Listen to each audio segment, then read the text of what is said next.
Hello friends, எல்லாருக்கும் வணக்கம்.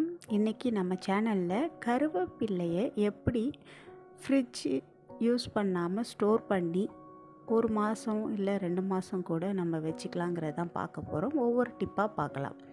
First நான் என்ன பண்ணியிருக்கேன்னா, இந்தமாரி ஜூஸ் குடித்த மிச்சம் பாட்டில் மட்டும் இருக்குல்ல, ஸோ அதை கட் பண்ணி எடுத்திருக்கேன். நீங்கள் அடுப்பில் கத்தியை காமிச்சிங்கன்னா அந்த சூட்டில் கட் பண்ணி எடுத்துடலாம் ஈஸியாக. ஸோ இதேமாரி கட் பண்ணிவிட்டு 2ஆக கட் பண்ணிடாதீங்க, கொஞ்சம் அதில் அட்டாச்சாக இருக்கணும். அப்போ தான் நம்ம க்ளோஸ் பண்ணுறதுக்கு யூஸாக இருக்கும், மூடி வச்சுக்கிறதுக்கு. ஒரு 1/4 பங்கு அந்த பாக்ஸில் 1/4 பங்கு நான் தண்ணி ஊற்றிக்கிறேன். பாருங்கள், இந்தளவுக்கு தான். ஸோ இந்தளவுக்கு ஊற்றிக்கிங்க. ஊற்றிக்கிட்டு நம்ம கறி லீஃபை இதேமாரி அந்த காம்பு பகுதி அந்த தண்ணியில் படுற மாதிரி அடுக்கி எடுத்துப்போம்.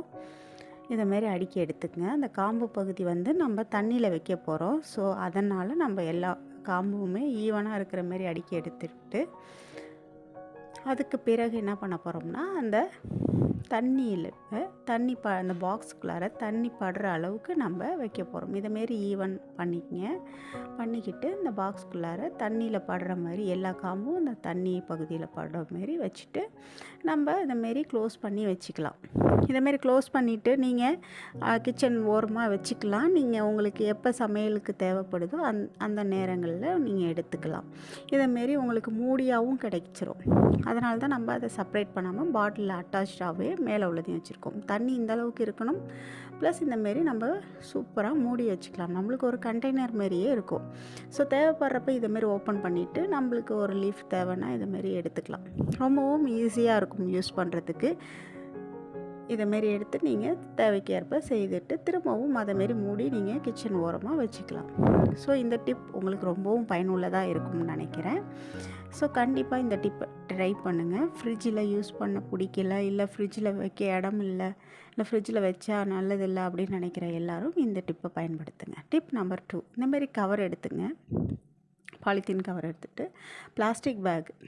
ஸோ அதை நம்ம இதேமாரி கறி லீஃப் எடுத்துகிட்டு நீங்கள் அது உள்ளார போட்டு வச்சிடலாம். போட்டுட்டு ஃபோல்ட் பண்ணி வச்சுருங்க.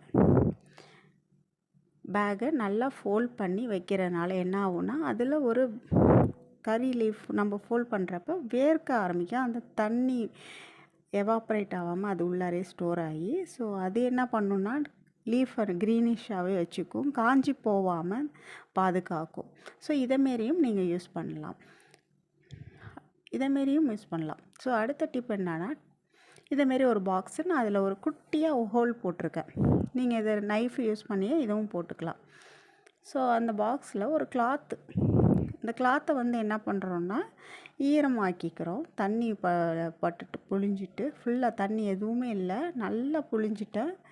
இப்போ அதோட ஒரு பகுதியை நல்லா மடிச்சுட்டு ஒரு பகுதி பாக்ஸ்குள்ளாரையும் இன்னொரு பகுதி நம்ம வெளியிலையும் விடுறோம்.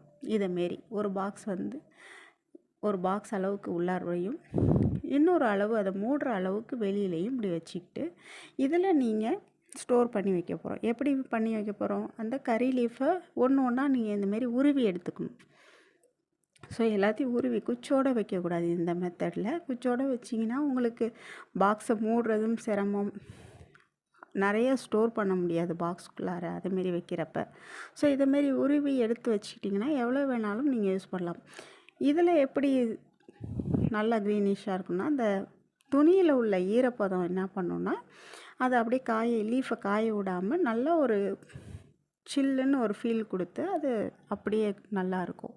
நான் இந்த மெத்தடுமே பயன்படுத்தியிருக்கேன். இதுவும் ரொம்ப யூஸ்ஃபுல்லாக இருந்திருக்கு. ஸோ இதேமாரி எல்லாத்தையும் உருவி போட்ட பிறகு மூடி வச்சுக்கோங்க. மேல் பக்கமும் காஞ்சிராமல் இருக்கிறதுக்காக தான் நம்ம இந்த கிளாத்தாலே மூடுறோம். மூடியை ஸ்டோர் பண்ணி வச்சுக்கிறதுனால ரொம்பவும் நாளைக்கு இதுமாரி நம்ம பண்ணிக்கலாம். இதேமாரி ஓப்பன் பண்ணிவிட்டு தேவைக்கேற்ப நம்ம எடுத்து யூஸ் பண்ணிக்கிட்டு திரும்பவும் அதேமாரியே மேலேயும் கிளாத் இருக்கிற மாரியே மூடிக்கிங்க. ஸோ இந்த டிப் பார்த்திங்கனாலும் உங்களுக்கு பயனுள்ளதாக இருக்கும். இதில் நான் சொல்ல போகிற ஏதோ ஒரு டிப்பு உங்களுக்கு கண்டிப்பாக பிடிக்கும்னு நம்புகிறேன். ஸோ நெக்ஸ்ட் டிப், இந்தமாரி ஸ்ட்ரெயினர் வடிகட்டுறது இருக்குல்ல, உங்கள்கிட்ட பயன்படுத்தாத ஏதாவது இருந்துச்சுன்னா அதில் ஒன்று ஒன்றா அடுக்கிக்கிங்க. எல்லாமே நம்ம தனித்தனியாக உடச்சி வச்சுருக்கோம். குச்சின்னா அந்த ஸ்டெம்மோடு இல்லாமல் ஸ்டெம்முலேருந்து எடுத்துட்டோம். பட் இது செப்பரேட்டாக ஆக்கி இதேமாரி அடுக்கி வச்சுங்க. அடுக்கி வச்சுட்டு எவ்வளோதுக்கு உங்கள்கிட்ட இருக்கோ எல்லாத்தையும் இந்தமாரி அடுக்கி வச்சுங்க. ஒன்று மேலே ஒன்று இந்தமாரி அடுக்கி வச்சுக்கிட்டு, இதுக்கப்புறம் நம்ம ஒரு பிளேட் எடுக்க போகிறோம். பிளேட்டு தான் இல்லை, உங்கள்கிட்ட இந்தமாரி இப்போ நான் காட்ட போகிற பிளேட்டு மாதிரி இருக்கணும். இந்தமாரி கொஞ்சம் இடம் இருக்கிற மாரி இருக்கணும். சாரி, கொஞ்சம் இடம் இருக்கணும்னு எதுக்கு சொன்னேன்னா, இந்தமாரி தண்ணி நம்ம ஊற்ற போகிறோம். ஸோ அந்த தண்ணியை ஊற்றுறப்ப அதில் தண்ணி வச்சா இந்த ஸ்டெய்னரை தூக்கி அதில் நம்ம வைக்க போகிறோம். ஸோ இந்த தண்ணி வந்து அந்த ஸ்டெம் மூலியமாக, அந்த குச்சிங்கள் மூலியமாக அந்த வாட்டர் அந்த லீஃப்க்கு போகிறப்ப ரொம்ப நாளைக்கு காயாமல் இருக்குது. ஸோ இந்த டிப்புமே நான் ட்ரை பண்ணியிருக்கேன். இதில் ஏதாவது ஒரு டிப் உங்களுக்கு எந்த டிப் பிடிச்சிருக்கோ அதை நீங்கள் ஃபாலோ பண்ணலாம். ஸோ இதேமாரி நீங்கள் வச்சுக்கலாம். இதுவும் ரொம்பவும் ஈஸியானது. இன்னொரு டிப் நம்பர் 5. இது ஒன்றுமே இல்லை, நம்ம சிம்பிளாக அந்த காலத்துலலாம் இந்த மாதிரி தான் யூஸ் பண்ணியிருக்காங்க, ஓல்டன் ஸ்டைலில். ஸோ ஒரு பிளேட் எடுத்துப்போம், எல்லாத்தையும் உருவி அதில் போட்டுருங்க. உங்கள்கிட்ட இருக்கிற எல்லா கறி லீஃபையும் போட்டுட்டு நீங்கள் வெயிலில் வச்சிடக்கூடாது. வெயில் படுற இடத்துல இல்லாமல், இல்லை ஹீட்டு அடுப்புக்கு பக்கத்துலேயே வைக்காமல், ஒரு நிழலாக இருக்கிற இடமா, சூரிய ஒளி படாத நிழலான இடத்துல அப்படியே வச்சுருங்க. அது என்ன ஆகும்னா, அதில் காஞ்சி தான் போகும். காஞ்சினா அந்த மேலே உள்ள வாட்டர்லாம் போய் அப்படியே கிறிஸ்பி மாரி லீஃப் ஆகிடும். அழுவி போகாது. அந்தமாரி நம்ம ஒரு பிளேட்டில் போட்டு வைக்கிறப்ப இந்த கிறிஸ்பியாக இருக்கிறத வந்து நீங்கள் நிறைய பர்பஸ்க்கு யூஸ் பண்ணலாம். வீணாகவே பல மாதம் ஆனாலும் வீணாகவே போகாது. இதுமாரி பிளேட்டில் பரப்பி இப்படியே வச்சிடுறப்ப ரொம்ப நாளைக்கு நம்ம யூஸ் பண்ணலாம். அந்த கறி லீஃபோட குணம் கொஞ்சம் கூட மாறாது. நீங்கள் எப்படி பச்சையாக யூஸ் பண்ணுவீங்களோ அதேமாரியே இருக்கும். அடுத்த டிப், இதேமாரி ஒரு பாக்ஸ் எடுத்திருக்கேன்.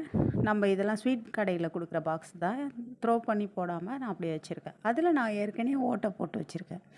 இதுவும் ஏதாவது ஒரு குச்சி இருந்துச்சுன்னா அதை நீங்கள் அடுப்பில் காமிச்சிட்டு ஈஸியாக போட்டுக்கலாம். அதேமாரி காமிச்சிட்டு நான் ஏற்கனவே போட்டு வச்சுருக்கேன். ஸோ அதை இந்த ஹோலில் ஒவ்வொரு ஹோல்லையும் ஒரு குச்சாக நீங்கள் போட்டு வைங்க. நான் வீடியோ பர்பஸ்க்காக அதிக ஹோல் போடல. நீங்கள் உங்களுக்கு தேவைப்படுற அளவுக்கு நீங்கள் பெரிய பெரிய ஹோலாக கூட போட்டுக்கலாம். நான் ஒன்று சொருகிற மாரி போட்டிருக்கேன். அதுமாரி இல்லாமல் நீங்கள் ஒரே ஹோலில் ஒரு 3-4 சொருகிற அளவுக்கு கூட நீங்கள் ஹோல் போட்டுக்கலாம். இது இவ்வளோ சைஸில் தான் இருக்கணும்லாம் அவசியம் இல்லை. நீங்கள் எந்த அளவுக்கு தேவையோ அந்தளவுக்கு போடலாம். ஒவ்வொரு ஹோல்லையும் நம்ம இதேமாரி அரேஞ்ச் பண்ணிவிட்டு, அந்த காம்பு பகுதி எப்பொழுதும் எப்படி இருக்கணும்னா, இந்தமாரி பார்த்தா கீழே எல்லாம் வெளியில் இருக்கிற மாதிரி இருக்கணும். லீஃப் மட்டும் மேலே இருக்கணும். அதை என்ன பண்ண போகிறோம், முன்னாடி மெத்தடில் உள்ள மாதிரியே தண்ணி ஊற்றின பிளேட்டில் ஃப்ளோட் பண்ண விட்றோம். இதுமாரி மிதக்கிறனால என்ன ஆகும்னா, அந்த காம்பு மட்டும்தான் தண்ணியில் இருக்கும், இலை மேலே இருக்குது. ஸோ அந்த காம்பு வழியாக அதுக்கு தேவையான அளவுக்கு தண்ணி கிடச்சிரும். ஸோ அதனாலையும் இந்த லீஃப் வந்து பார்த்திங்கன்னா அதிக நாளுக்கு வாடாமையும் அதிக நேரம் நல்லாவும் இருக்கும். இதில் ஏதோ ஒரு டிப் உங்களுக்கு கண்டிப்பாக பிடிச்சிருக்கும்னு நம்புகிறேன். எந்த டிப் பிடிச்சிருந்தாலும் அதை ஃபாலோ பண்ணுங்கள். கண்டிப்பாக எங்கள் சேனலுக்கு தொடர்ந்து ஆதரவு தாருங்கள். நன்றி, பாய்.